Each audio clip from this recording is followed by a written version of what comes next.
በአንድ ወቅት በአንድ ትልቅ ቤተክርስቲያን ደጃፍ ላይ አንድ የሚገማና የቆሸሸ ልብስ የለበሰ ፊቱ በጭቃ የተለወሰ ለማኝ ቆሞ ነበር። የሚያልፉት ምዕመናን ሁሉ አፍንጫቸውን ይዘው ሸሹት። የቤተክርስቲያኑ መሪዎችን በንቀት ገፈተሩት። ነገር ግን ያ ለማኝ ማን እንደሆነ ቢያውቁ ኖሮ ምናልባት ምድር ተከፍታ ብትውጣቸው ይመኙ ነበር።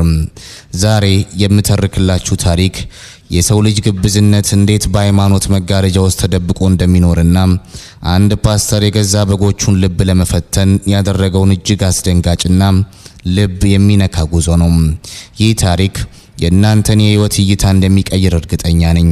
ወደ ታሪኩ ከመግባታችን በፊት ግን ይህንን አስተማሪ መልእክት ለብዙዎች እንዲደርስ ላይክ በማድረግ እንድትጀምሩ በአክብሮት እጠይቃለሁ።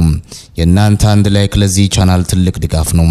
በተጨማሪም ይህንን ታሪክ የትኛው የዓለማችን ክፍል ሆናችሁ እየተከታተላችሁ ነው ያላችሁበትን ሀገር ወይም ከተማ ኮሜንት ላይ ጻፉልኝ። እኔም ሰላምታዬን አደርሳችኋለሁ። ለዚህ ቻናል አዲስ የሆናችሁ ደግሞ እንደዚህ ያሉ ህይወት የሚቀይሩና መሳጭ ታሪኮች እንዳያመልጧችሁ ሰብስክራይብ በማድረግ የደወል ምልክቷን በመጫን ቤተሰባችን አባል እንድትሆኑ በአክብሮት ጋብዛለሁ። አሁን በቀጥታ ወደ ታሪኩ እናመራለን።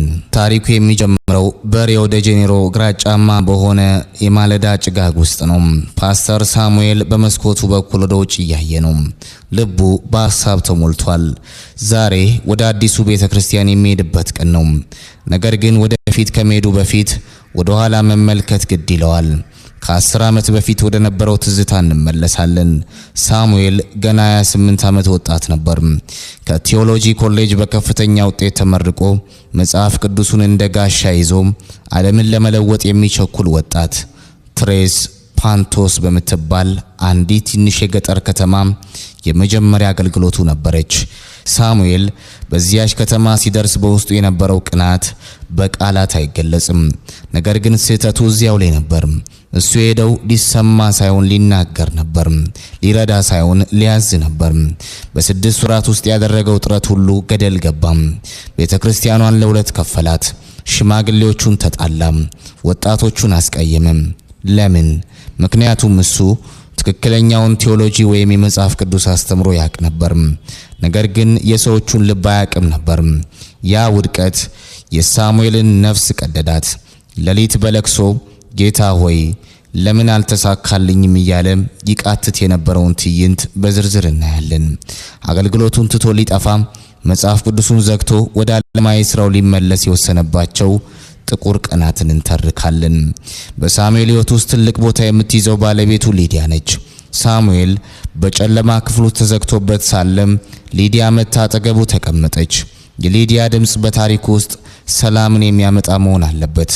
እንዲህ አለችው፣ ሳሙኤል አንተ የወደድከው ሰዎቹን ስላልወደድክ ሳይሆን በራስ መንገድ ለመውደድ ስለሞከርክ ነው። እረኛ ማለት በጎቹን የሚመራ ብቻ ሳይሆን የበጎቹን ጠረን የሚያውቅ ነው።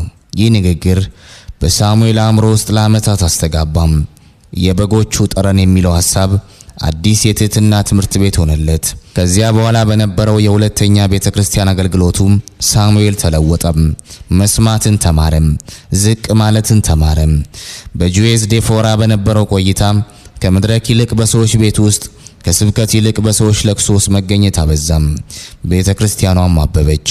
አሁን ወደ ወቅቱ እንመለሳለን። ሳሙኤል አሁን የ38 ዓመት ጎልማሳ ነው። ልምድ አለው፣ ጥበብ አለው። ነገር ግን አሁንም ፍርሃት አለው። አዲሱ ቤተክርስቲያን ጃርዲም ዳ ፍሎረስ ትልቅና ታሪክ ያላት ናት። ለ22 ዓመታት በአንድ ፓስተር ስር የቆዩ ሰዎች ናቸው። ሳሙኤል ራሱን ጠየቀም፣ እነዚህ ሰዎች እኔን የሚቀበሉት የለበስኩትን ሱፍ አይተው ነው ወይስ በውስጥ ያለውን የክርስቶስን መንፈስ? አዲሱን ፓስተር የሚወዱት ስለ ስልጣኔ ነው ወይስ ስለ ማንነቴ? ይህ ጥያቄ ነው ወደዚህ አደገኛና እንግዳ ወደ ሆነ ውሳኔ መራው። እንደ ለማኝ ሆኜ እሄዳለሁ የሚለው ሐሳብ በልቡ ሲመጣም የነበረውን ድንጋጤ እንተርካለን።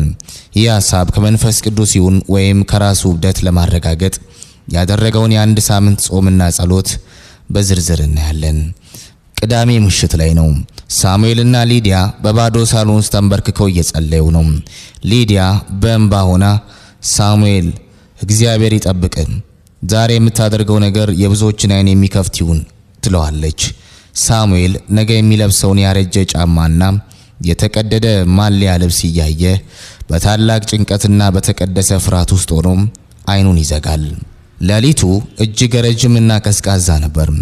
በሪዮ ደ ጄኔሮ ሰማይ ስር ጸጥታው በሰፈነበት የአዲሱ ፓስተር መኖሪያ ቤት ለአንድ ታላቅ ሚስጥር መድረክ ሆኗል። ሳሙኤል አልተኛም። መተኛት አይችልም። ሳሎን ውስጥ ወዲያና ወዲህ ይላል። በእጁ ያዘው አዲሱንና ውድ የሆነውን የፓስተርነት ሱፍ ሳይሆን ከአንድ የድሮ ልብስ መሸጫ ሱቅ ወይም ብሬቾ በትንሽ ሳንቲም የገዛውን ያረጀና የገማ ጃኬት ነው። ሳሙኤል በሳሎኑ መሃል ቆሞ ራሱን መጠየቅ ጀመረ።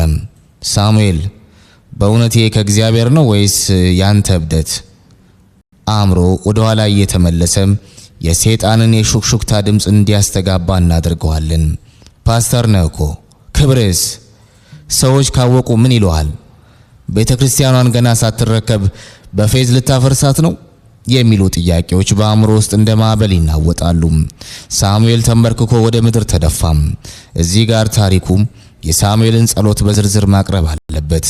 ጌታ ሆይ፣ እኔ ክብር አልፈልግም። እኔ የዚህን መንጋ እውነተኛ ልብ ማወቅ ፈልጋለሁ። አንተ ወደ ምድር ስትመጣ በግርግም ተወለድክ፣ ማንም አላወቀህም። እኔም ዛሬ እንዳንተ ታናሽ ሆኜ መግባት እፈልጋለሁ። ይህ ጸሎት በሳሙኤል ውስጥ ያለውን ፍርሃት ወደ ድፍረት ሲቀይረው በታሪኩ እንመለከታለን። አሁን ጠዋት 5 ሰዓት ሆኗል። ሳሙኤል ወደ መጸዳጃ ቤት ገባም። ሳሙኤል ፊቱን በመስታወት እያየ ጺሙን አዝረከረከው፣ ጸጉሩን አጎሳቆለው። ከዚያም ወደ ጓሮ ወጥቶ ከዝናቡ በኋላ የራሰውን ጥቁር አፈር በእጆቹ ጨበጠ፣ ወይም ጭቃ ማለት ነው። አፈሩን ወይም ጭቃውን ጥፍሮቹ ሲያስገባ በዘንባባው ላይ ሲያሻሸው ከዚያም ፊቱ ላይ ሲቀባው የሚሰማውን ስሜት እናያለን። ይህ አፈር ዝም ብሎ ቆሻሻ አይደለም። ይህ አፈር የሰው ልጅ ውድቀትና ዝቅታ ምልክት ነው። ሳሙኤል ራሱን ሲያቆሽሽ በእውነቱ ግን የሰዎችን የግብዝነት ጭንብል ለመቅደድ እየተዘጋጀ መሆኑን እናውቃለን። የለበሰው የቆየ ካሮ ማሊያ የክርን ቦታው ተቀዷል። ሱሪው በጭቃ ተለውሷል። ሽታው ያ የቆየ ላብና የቆሻሻ ሽታ አፍንጫን የሚያስነፍጥ ነው። ሳሙኤል መስታወት ፊት ቆሞ ራሱን ሲያይ የራሱን ነጸብራቅ አስፈራው። ፓስተር ሳሙኤል ጠፍቷል። አሁን ያለው ስሙ የማይታወቅ ለማኝ ነው። ሳሙኤል አንድ አሮጌ ላስቲክ ከረጢት አነሳም።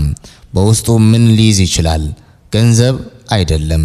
በውስጡ የያዘው ገና በ15 ዓመቱ የተሰጠችውን ያረጀች መጽሐፍ ቅዱስ ነው። ይህች መጽሐፍ ቅዱስ ብቻ ናት እውነተኛ ማንነቴን የምታውቀው ብሎ ከረጢት ውስጥ ደበቃት። ኪስ ውስጥ 2 የ50 ሳንቲሞችን ከተተም። 1 ብር፣ ዛሬ የምሰጠው መባ ይህ ነው አለም። ሳሙኤል ቁልፉን ከበሩ ስር ደበቀና በሩን ዘግቶ ወጣም። ሳሙኤል ወደ ቤተክርስቲያኑ መራመድ ጀመረ። መንገዱ ባዶ ነው። አየሩ ቀዝቃዛ ነው። በእያንዳንዱ እርምጃ ያረጀ ነጠላ ጫማው መሬት ላይ ሲጎተት የሚሰማው ድምፅ ሸረግ ሸረግ ሸረግ የትረካው